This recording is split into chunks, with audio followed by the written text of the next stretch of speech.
Hai, sahabat YT Artikel 2. Apa kabar kalian semua?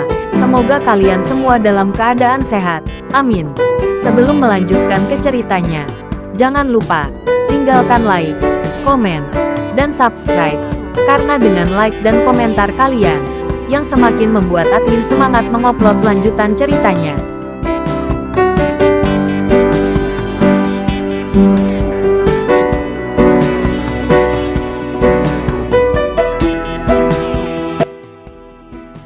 Episode 268. Kisah Aditya, anak bos besar yang berpura-pura miskin. Seru orang-orang di sekitar. Meskipun orang-orang ini telah menempuh perjalanan selama bertahun-tahun dan sangat berani, mereka belum pernah melihat ini sebelumnya. Kulitnya terkelupas. Tuan Aditya terlalu agresif. Bukan. Semua orang kaget. Bahkan Aditya sendiri terkejut. Tapi segera, semua orang mengerti. Wanita ini sebenarnya memiliki dua lapisan wajah.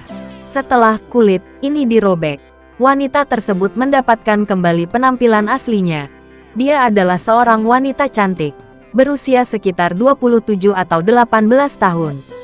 Aditya melihat kulit di tangannya.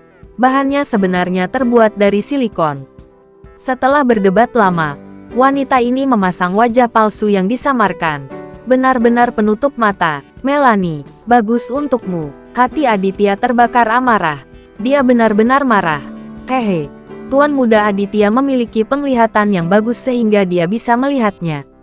Wanita itu terkikik dan menatap Aditya dengan menggoda. Aditya sangat marah. Melihat wanita ini berani, Aditya benar-benar ingin memberinya tamparan.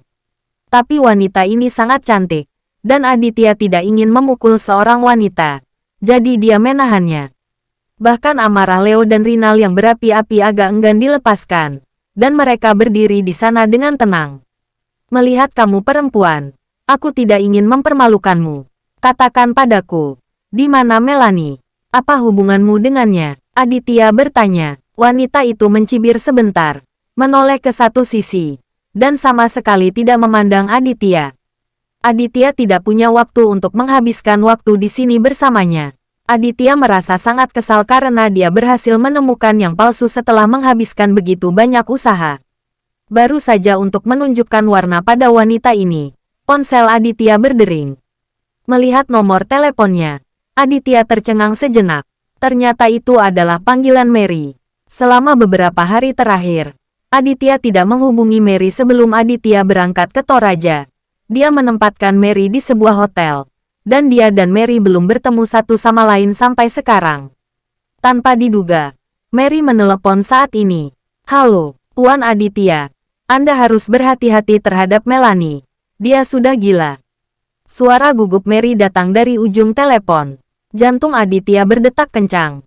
Melanie kehilangan akal sehatnya.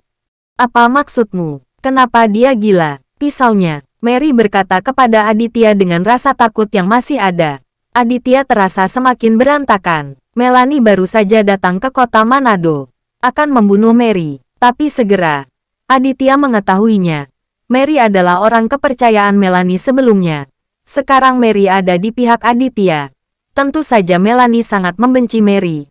Dan tidak mengherankan jika dia ingin membunuhnya. Di mana kamu sekarang? Aku akan mencarimu. Aditya khawatir tentang kecelakaan Mary. Jadi dia bertanya. Tinggalkan aku sendiri. Tuan muda, keluargamu mungkin dalam bahaya. Aku sangat mengenal Melanie. Dia bisa melakukan apa saja sekarang. Mary mengingatkan Aditya dengan keras. Mengerti. Aditya menutup telepon setelah selesai berbicara. Dia juga merasa bahwa situasinya sangat serius. Tampaknya itulah yang dikatakan Mary. Melanie dalam keadaan gila sekarang. Jalang ini bisa melakukan apa saja. Selain itu, Melanie menggunakan seorang wanita untuk berpura-pura menjadi dirinya, dan memainkan trik untuk melepaskan diri dari cangkangnya. Dia datang ke kota Manado sekarang untuk membunuh orang. Berpikir bahwa Farah dalam bahaya, Aditya tidak bisa diam. Dia melambaikan tangannya dan berkata kepada Leo dan Rinal, ikuti aku. Leo dan Rinal segera mengikuti Aditya dan meninggalkan kota hiburan. Aditya masuk ke mobil secepat mungkin dan bergegas pulang bersama Leo dan Rinal. Ada juga selusin bawahan Leo dan Rinal.